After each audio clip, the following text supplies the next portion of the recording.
hari pertama kerja ya harusnya ya mudah-mudahan baru semua pegawai itu sudah kembali bekerja pada hari ini seperti biasanya ya. Makanya karena kita sudah dikasih libur yang sangat panjang ya, sehingga saya berharap tidak ditambah-tambah lagi. Makanya ini kita akan lakukan sidak ya, melihat masih adakah pegawai yang menambah liburnya. Kalau ternyata ada yang menambah liburnya, tentu kita akan berikan sanksi ya, karena sudah dikasih libur yang panjang dia tambah-tambah lagi ya, sanksi. Dan memang juga dari Pak RB ya diminta melaporkan ya bagaimana kondisi hari pertama, apakah semua pegawai itu kembali masuk kerja sesuai dengan seharusnya ataukah masih ada yang menambah.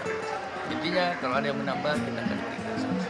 Sanksinya berupa apa ini? Sanksi sesuai dengan ketentuan yang ada ya, teguran lisan